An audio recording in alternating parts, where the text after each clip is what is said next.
Good afternoon, everybody. Welcome to my YouTube channel in Prime Nursing. So today we will discuss about the classification of the disease. So first,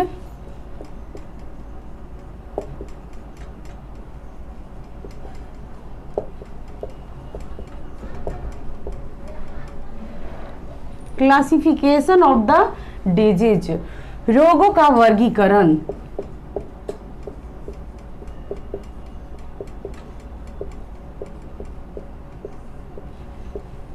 रोग का वर्गीकरण in previous class हम लोग discuss कर चुके हैं कि रोग क्या है, रोग का प्रिंसिपल क्या है, यानी कि सिद्धांत क्या है।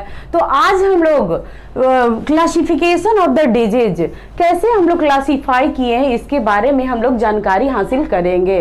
सो फर्स्ट पॉइंट, रोग का क्लासिफिकेशन जो है, वर्गीकरण, एक बहुत ही जटिल और बहुविचारीय विषय है। प्रारंभ में, शुरू में बहुत देशों ने इसे अलग अलग तरीके से क्लासिफाई किया है, वर्गीकृत किया है। इस विभिन्नता को देखते हुए तथा रोगों को एक रूपता देते हुए WHO ने रोगों को अंतर्राष्ट्रीय वर्गीकरण प्रणाली अपनाई है, जिसे अभी ICD भी अपना रही है। फर्स्ट हम लोग डिफिनीशन देखेंगे क्या होता है। नोसोलॉजी,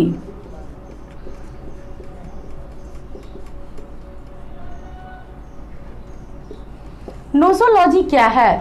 तो नोसोलॉजी यह विज्ञान की, यह चिकित्सा विज्ञान की वह शाखा है जिसमें रोगों के वर्गीकरण का हम अध्ययन करते हैं। अंडरस्टैंड? नोसोलॉजी क्या है? यह चिकित्सा विज्ञान की वह शाखा है या फिर एक शाखा है जिसमें हम रोगों के वर्गीकरण का हम अध्ययन करते हैं। इसे हम नोसोलॉजी कहते हैं। Next point, basic classification of the disease. क्या है बेस इसका? तो फर्स्ट, रोगों के किस आधार पे रोगों को डिवाइड किया गया है, बांटा गया है, वर्गीकृत किया गया है। तो नंबर 1, फर्स्ट नंबर, रोग का कारण।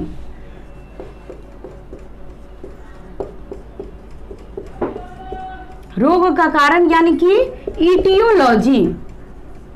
इटियोलॉजी क्या है?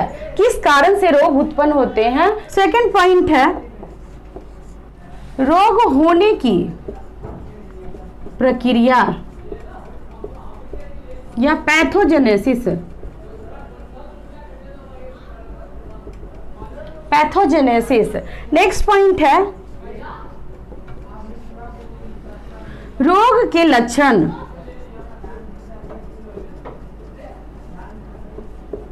यानी कि सिम्टम के आधार पे भी इसको वर्गीकृत किया गया है। और नेक्स्ट पॉइंट है,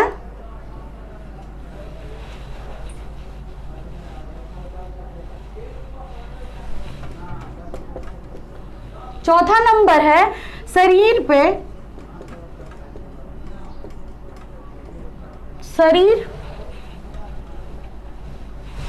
शरीर का प्रभावित अंग या सिस्टम।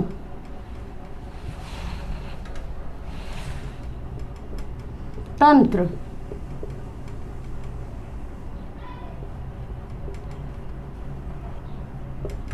सिस्टम। अंडरस्टैंड? रोगों का वर्गीकरण किस आधार पे किया गया है? तो फर्स्ट नंबर है रोग के इटियोलॉजी के कारण, सेकंड पॉइंट है पैथोजेनेसिस के कारण, उसके प्रक्रिया के आधार पे, और थर्ड पॉइंट है उसके सिम्टम के आधार पे, और फोर्थ है ऑर्गन और सिस्टम के आधार पे। ऑर्गन यानी कि कोई पार्टिकुलर अंग अगर इफेक्ट करता है तो वो ऑर्गन हुआ, सिस्टम हुआ, यानी कि पूरा होल बॉडी अगर इफेक्ट होता है तो उसके आधार पे भी रोग का क्लासिफिकेशन किया गया है। तो फर्स्ट नंबर हम लोग देखेंगे, ऑन द बेसिस ऑफ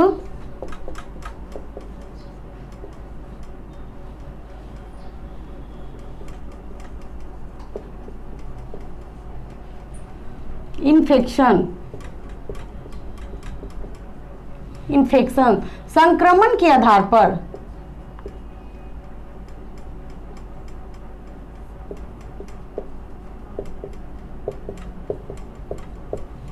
संक्रमण के आधार पे।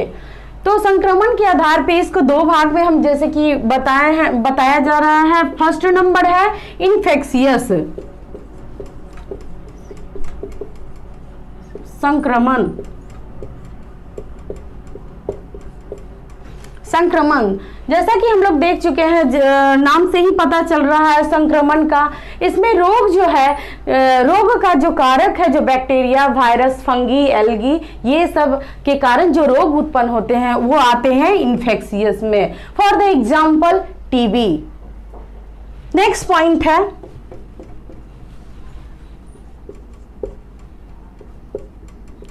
टीबी यानी कि ट्यूबरकुलोसिस। नेक्स्ट पॉइंट है नॉन इन्फेक्शियस, गैर संक्रामक। गैर संक्रामक, गैर संक्रामक में है कि इसमें जो हमारे जीवन लाइफ स्टाइल से रिलेटेड बीमारी आती है, जैसे कि अभी हाई ब्लड प्रेशर आ रहा है, डायबिटीज आ रहा है, ये हमारे जीवन शैली से जुड़ी हुई है। तो ये इन्फेक्शियस नहीं है, नॉन इन्फेक्शियस है, ये इसमें आते हैं।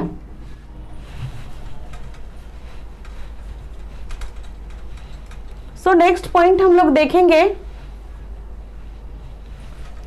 On the basis of the organ. दूसरा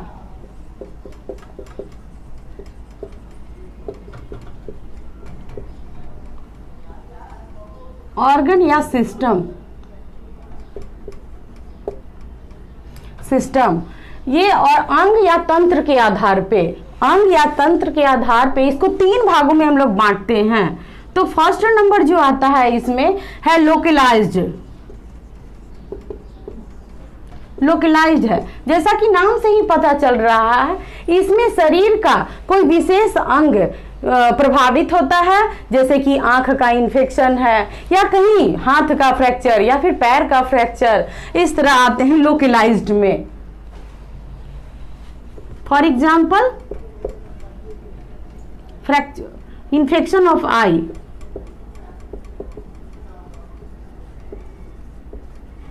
आई और फ्रैक्चर ऑफ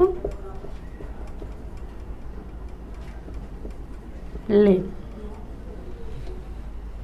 नेक्स्ट पॉइंट है, नेक्स्ट पॉइंट है आपका सिस्टेमिक।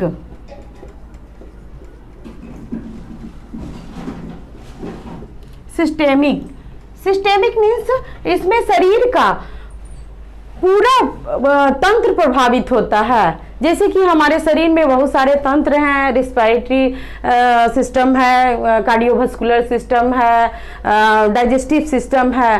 तो ये इस बीमारी में, सिस्टेमिक में पूरा तंत्र इफेक्ट होता है, पूरा होल सिस्टम इफेक्ट होता है। For the example high blood pressure. Example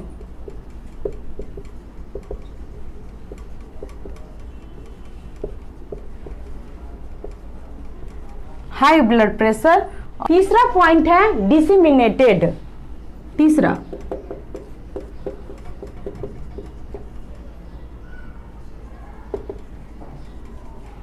डिसिमिनेटेड।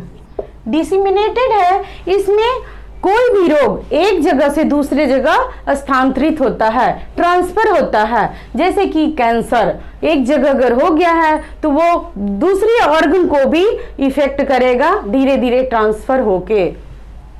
Example cancer. Next हम लोग देखेंगे तीसरा number on the basis of the duration. Duration यानी कि समय के आधार पे।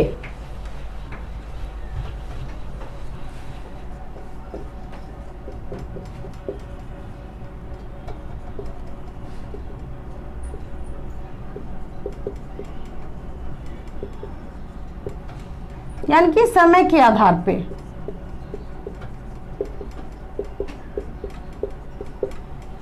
समय के आधार को दो भागों में बांटा गया है। फर्स्ट नंबर है एक्यूट। एक्यूट, एक्यूट में ये क्या है कि बीमारी, किसी व्यक्ति बीमार रहता है कुछ समय के लिए, उसके बाद धीरे धीरे ये ठीक हो सकता है, ये एक्यूट में आता है। दूसरा नंबर है क्रोनिक।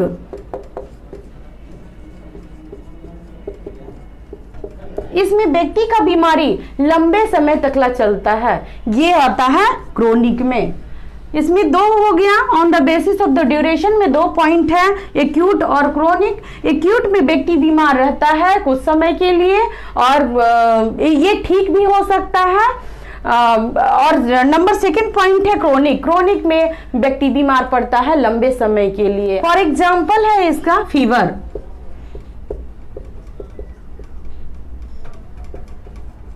फीवर और इसका फॉर एग्जाम्पल है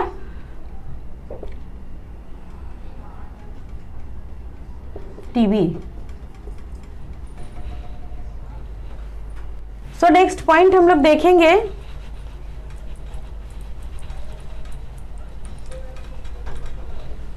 नेक्स्ट पॉइंट है, चौथा नंबर है हमारा on the basis of the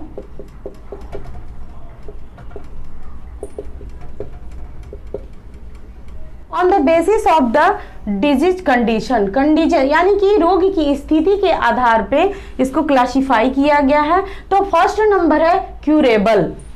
first number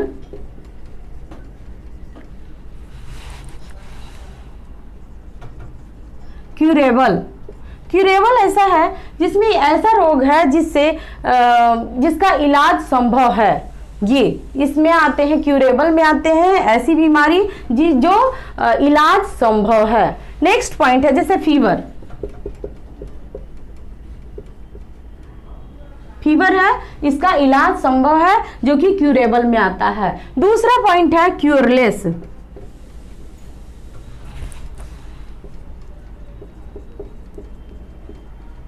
इसमें वो रोग आते हैं जिसका इलाज संभव नहीं है, जैसे हाइड्रोफोबिया।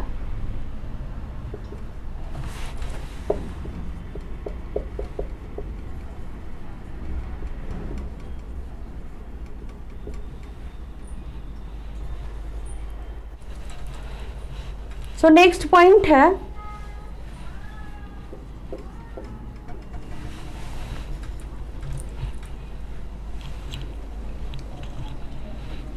तीसरा है प्रोग्रेसिव।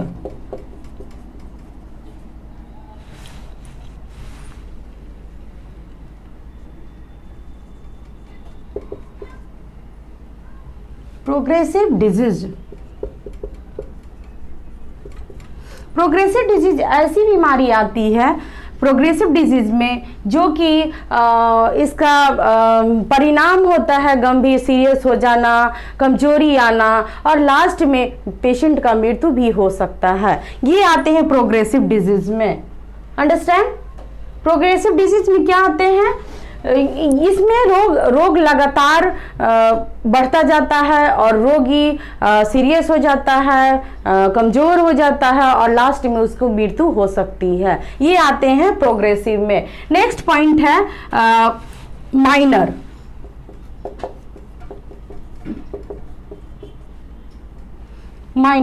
माइनर में छोटा, इसमें छोटी छोटी बीमारियां आती हैं जिसका इलाज है संभव है। ये छोटा विकार उत्पन्न करता है जिसके कारण रोग जो होता है वो ठीक हो सकता है, इसमें माइनर में आते हैं।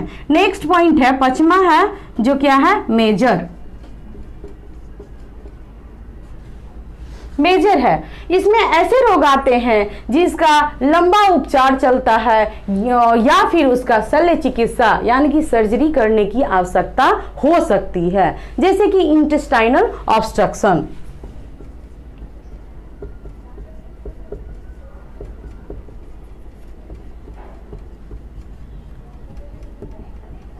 इंटेस्टाइनल ऑब्स्ट्रक्शन मीन्स आंत्र अवरोध। उसकी इंटेस्टाइन में उसका ऑब्स्ट्रक्शन यानी कि अवरोध, रुकावट हो जाना, उसी को कहते हैं इंटेस्टाइनल ऑब्स्ट्रक्शन। ये लंबी बीमारी है और इसका जो इलाज है लास्टली सर्जरी करनी पड़ती है। नेक्स्ट है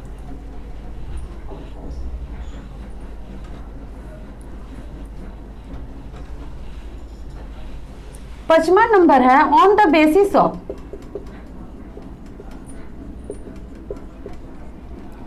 ऑफ एज। एज के अनुसार बीमारी को यानी कि रोग को क्लासिफाई किया गया है कॉन्जेनाइटल डिजीज।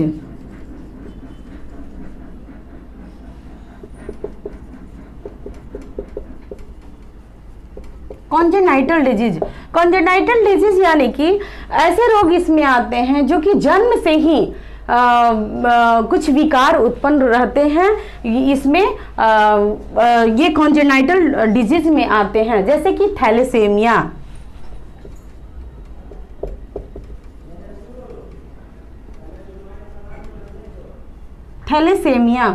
नेक्स्ट पॉइंट है इन्फेंटाइल।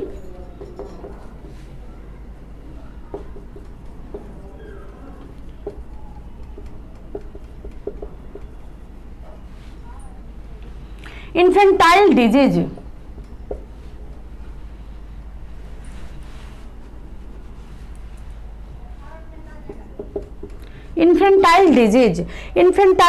में इसमें शिशुओं का रोग होने वाले सामान्य रोग उत्पन्न होते हैं, जैसे कि ARI acute respiratory track infection. Acute respiratory track infection ये इन्फेंटाइल डिजीज है।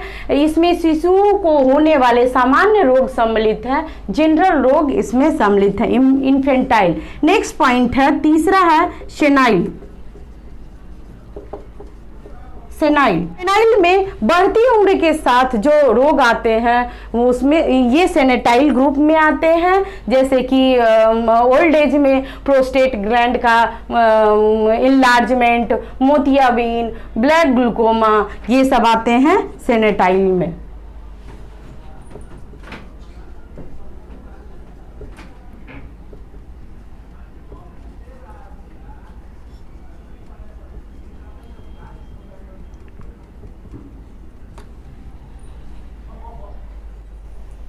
आज हम लोग क्लासिफिकेशन ऑफ द डिजीज के बारे में पढ़े हैं, जिसका हम लोग आधार हम लोग देख चुके हैं।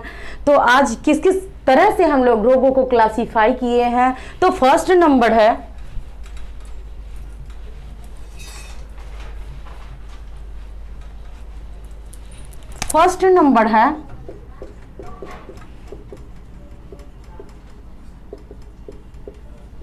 On the basis of infection.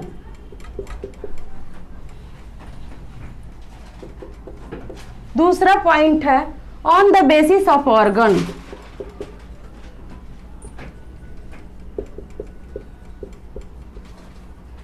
Organ या सिस्टम। तीसरा पॉइंट है on the basis of duration.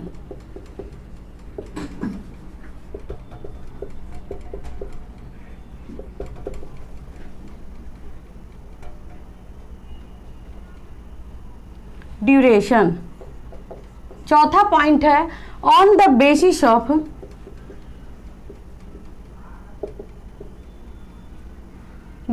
Disease condition.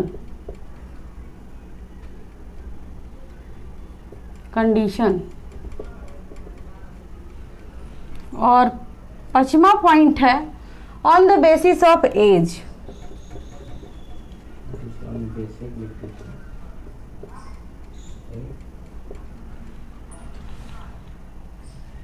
On the basis of age. So आज हम लोग रोग का वर्गीकरण का हम लोग पढ़ चुके हैं, कितने तरह से हम लोग रोगों को क्लासिफाई किए हैं।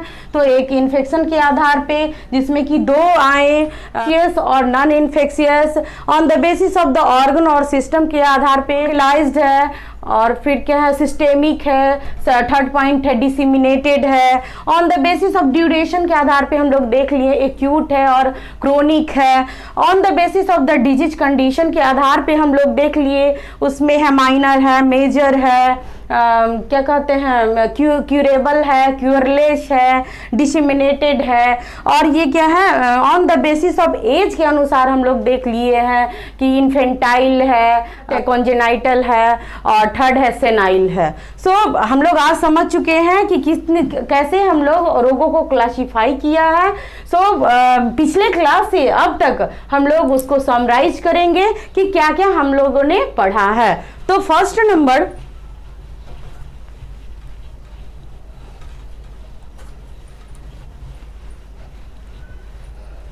डिजीज क्या है?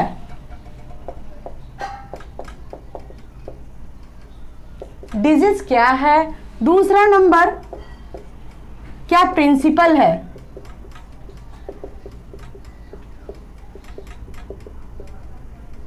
डिजीज। तीसरा नंबर हम लोग देख चुके, क्लासिफिकेशन ऑफ द